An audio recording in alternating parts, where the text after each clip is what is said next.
நண்பர்களே, இன்னைக்கு இந்த வீடியோவில் சமீபத்தில் கூகுள் நிறுவனம் கூகுள் I/O 2021 கான்ஃபரன்சிங் மீட்டிங் நடத்துனாங்க. இந்த மீட்டிங்கில் என்ன சொல்ல வராங்கன்னா, ஆண்ட்ராய்ட் 12 பற்றி பல சுவாரஸ்யமான விஷயங்களை அறிமுகப்படுத்தினாங்க. உங்களுடைய மொபைலில் நீங்கள் ஆண்ட்ராய்ட் 11 பயன்படுத்தக்கூடிய நபராக இருந்தீங்கன்னா, இனி வரக்கூடிய நாட்களில் நீங்கள் கண்டிப்பாக உங்களுடைய ஃபோனில் ஆண்ட்ராய்ட் 12 பயன்படுத்துவீங்க. ஸோ அந்த பயன்படுத்துறதுக்கு முன்னாடி அதில் என்னென்ன விஷயங்கள்லாம் இருக்குது தெரிஞ்சுக்கிட்டது நல்லது தானே, ஃப்யூச்சருக்கு ரொம்ப உதவிகரமாக இருக்கும்ல. ஸோ அதை பேஸ் பண்ணி தான் இந்த வீடியோ. ஸோ உள்ளே போனீங்கன்னா நிறைய விஷயங்கள் இந்த வீடியோவில் தெரிஞ்சுக்கலாம். ஸோ வித்தவுட் வேஸ்டிங் டைம் என்ன பண்ணுறீங்க, வீடியோக்கு லைக் கொடுத்துக்கோங்க, தொடர்ச்சி நம்மளோட சேனலை சப்போர்ட் பண்ணுங்கள். அதே மாதிரி தமிழ் டெக் ஜிஞ்சர் ஒரு டெலிகிராம் அக்கௌண்ட் இருக்குது, அதோட லிங்க்கை நான் கீழே கொடுத்துருக்கேன், தேவைப்பட்டால் ஜாயின் பண்ணிக்கங்க. ஒருவேளை நீங்கள் யூடியூபோட நோட்டிஃபிகேஷன் மிஸ் பண்ணிட்டீங்கன்னா டேரெக்டாக அங்கே கேட்ச் பண்ணிடலாம். என் பேர் சையது, நீங்கள் பார்க்குற சேனல் தமிழ் டெக் ஜிஞ்சர். வாங்க முழுமையான வீடியோக்குள்ளே போகலாம்.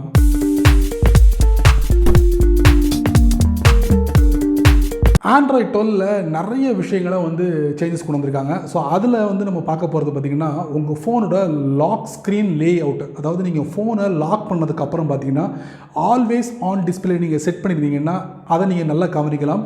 பொதுவாகவே ஆண்ட்ராய்ட் 11 வரைக்கும் உங்களுக்கு எப்படின்னா, டாப்பில் சென்டரில் உங்களுக்கு அந்த டைமர், அதாவது கிளாக், அதுக்கப்புறம் பார்த்திங்கன்னா கீழே ஐகான்ஸ், அப்புறம் நோட்டிஃபிகேஷன், அதுக்கப்புறம் வெதர் ரிப்போர்ட் எல்லாமே உங்களுக்கு டிஸ்பிளே ஆகும். பட் இந்த ஆண்ட்ராய்ட் 12 கொஞ்சம் வித்தியாசமாக அதோட லே அவுட்டாக அமைச்சிருக்காங்க. அதோட லாக் ஸ்க்ரீனோட லே அவுட் அமைச்சிருக்காங்க. எப்படின்னா, டாப் லெஃப்ட்டில் கார்னரில் உங்களுக்கு இந்த லாக் ஸ்க்ரீனோட லே அவுட் அமைச்சு கொடுத்துருக்காங்க. அதில் தான் கிளாக், வெதர் ரிப்போர்ட், அதுக்கப்புறம் பார்த்திங்கன்னா ஐகான்ஸ் டிஸ்பிளே ஆகிறது, அப்புறம் நோட்டிஃபிகேஷன் டிஸ்பிளே ஆகிறது, இது எல்லாத்தையும் உங்களுக்கு அமைச்சு கொடுத்துருக்காங்க.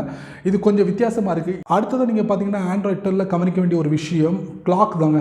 அதாவது உங்களுடைய லாக் ஸ்க்ரீனில் கிளாக் எந்த அளவுக்கு இருக்கும், டாப்பில் சென்டரில் இருக்கும், அது ரொம்ப சின்னதாக இருக்கும். பட் இந்த ஆண்ட்ராய்ட் 12 பார்த்தீங்கன்னா லாக் ஸ்க்ரீனில் கிளாக் ரொம்ப பெருசாக வரப்போகுது அப்படின்னு சொல்லியிருக்காங்க. அதாவது உங்கள் ஃபோனோட மொத்த ஸ்க்ரீனையும் ஆக்குப்பை பண்ண போகுது அப்படின்னு சொல்லியிருக்காங்க. இதில் நிறைய கஸ்டமைஸ் செட்டிங்ஸ்லாம் கொண்டு வருவாங்க அப்படிங்கிற மாதிரி பேச்சு அடிபடுது. ஸோ முழுமையாக லான்ச் ஆனதுக்கப்புறம் தான் நமக்கு தெரியும்.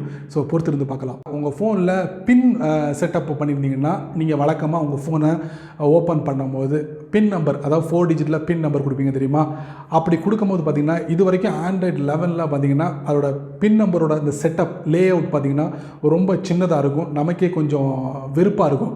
பட் இனி வரக்கூடிய நாட்களில், அதாவது ஆண்ட்ராய்ட் 12 பார்த்திங்கன்னா ஒவ்வொரு அந்த நம்பர்ஸோட அந்த ஷேப் பார்த்திங்கன்னா பெருசாக இருக்கும், ரவுண்டாக இருக்கும், ஒரு அனிமேஷன் ஃபீலிங்ஸ் நமக்கு கொடுக்கும்.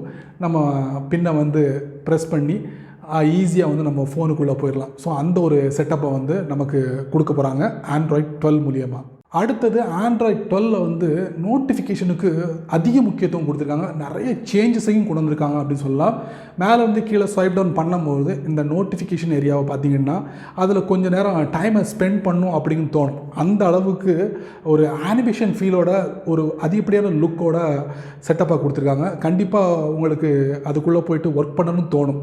ஸோ அந்த மாதிரி நீங்கள் ஆண்ட்ராய்ட் 12 இனி வரக்கூடிய நாட்களில் எதிர்பார்க்கலாம். அடுத்தது நம்ம பார்க்க போகிறது ஆண்ட்ராய்ட் 12 அனிமேஷன் எஃபெக்ட்டுக்கு ரொம்ப முக்கியத்துவம் கொடுத்துருக்காங்க. ஸோ இந்த மாதிரி அனிமேஷன் எஃபெக்ட்டை இனி வரக்கூடிய நாட்களில் ஆண்ட்ராய்ட் 12 மெனு பகுதியை நீங்கள் எதிர்பார்க்கலாம். ஜஸ்ட்டு ஒரு டேப் பண்ணிங்கன்னா அனிமேஷன் எஃபெக்ட் வரும், நீங்கள் அடுத்த கட்டத்துக்குள்ளே போகலாம். ஸோ இந்த மாதிரி ஒரு ஃபீலிங்ஸை உருவாக்கியிருக்காங்க மெனு பகுதியில். கூடிய விரைவில் அந்த ஆண்ட்ராய்ட் 12 நீங்கள் அனுபவிக்கலாம், அதுவும் மெனு செக்ஷனில். சரி நண்பர்களே, ஃபைனலி ஆண்ட்ராய்ட் 12 கூகுள் அசிஸ்டன்ட். வழக்கமாக கூகுள் அசிஸ்டன்ட் 2 வழிகளில் நம்ம ஆக்டிவேட் பண்ணுவோம். ஒன்று, வாய்ஸ் மூலியமாக கூகுள் அசிஸ்டன்ட் தட்டி எழுப்புவோம். இன்னொன்று பார்த்திங்கன்னா நம்மளுடைய ஃபோனோட கார்னர் மூலியமாக கீழே ஸ்வைப் பண்ணுவோம். கீழேருந்து மேலே ஸ்வைப் பண்ணால் கூகுள் அசிஸ்டன்ட் எனேபிள் ஆகிடும். பட் மூணாவதாக ஒரு ஆக்டிவேஷனை கொண்டு வராங்க இந்த ஆண்ட்ராய்ட் 12 மூலியமாக. அது என்ன தெரியுமா, உங்களுடைய ஃபோனோட பவர் பட்டன். அந்த பவர் பட்டனை ப்ரெஸ் பண்ணி ஹோல்ட் பண்ணிங்கன்னா கூகுள் அசிஸ்டன்ட் நீங்கள் எனேபிள் பண்ணலாம் அப்படிங்கிற மாதிரி இந்த சொல்லியிருக்காங்க ஆண்ட்ராய்ட் 12. அதுவும் ஒரு ஹைலைட்டான விஷயமாக நம்மளால் பார்க்க முடியுது. அதுவும் விரைவில் இந்த ஆண்ட்ராய்ட் 12 வரும். ஸோ நண்பர்களே, 3 வழிகளில் நீங்கள் கூகுள் அசிஸ்டண்ட்டை ஆக்டிவேட் பண்ணலாம். சரி நண்பர்களே, இந்த வீடியோவில் ஆண்ட்ராய்ட் 12 பேட்டா 1 மூலியமாக இந்த மாதிரி டாப் ஃபீச்சர்ஸ்லாம் இப்போ வெளியே வந்திருக்கு. வருங்காலத்தில் முழுமையாக லான்ச் ஆனதுக்கப்புறம் இது அங்கோட்டு இங்கிட்டும் மாறதுக்கு வாய்ப்புகள் இருக்குது. பட் இந்த மாதிரி செட்டப்போடு இப்போ உலாகிக்கிட்டு இருக்குது. இதை வந்து நீங்கள் உங்கள் ஃபோன் வந்து கூகுள் பிக்சல் ஃபோனாக இருந்துச்சுன்னா ஈஸியாக வந்து நீங்கள் இந்த விஷயங்களை எல்லாத்தையும் நீங்கள் அனுபவிக்க முடியும், ட்ரை பண்ணி பார்க்க முடியும். கண்டிப்பாக இந்த வீடியோ உங்களுக்கு ஒரு யூஸ்ஃபுல்லான வீடியோவாக இருக்கும்னு நினைக்கிறேன், நம்புகிறேன். ஸோ வீடியோ பற்றி உங்களுடைய கருத்துக்களை கீழே கமெண்ட் செக்ஷனில் பதிவு பண்ணுங்கள், மற்றவங்களும் தெரிஞ்சுக்கிட்டும் நானும் தெரிஞ்சுக்கிறேன். அதே மாதிரி இந்த சேனலுக்கு நீங்கள் ஃபஸ்ட் டைமாக மறக்காமல் கீழே ஒரு கிளிக் பண்ணிருக்கு, அதை நீங்கள் சப்ஸ்கிரைப் பண்ணுங்கள். பக்கத்தில் ஒரு பெல் ஐக்கான் இருக்குது, அதை ப்ரெஸ் பண்ணுங்கள். பிடிச்சா லைக் பண்ணுங்கள், பிடிக்கலன்னா அன்லைக் பண்ணுங்கள்.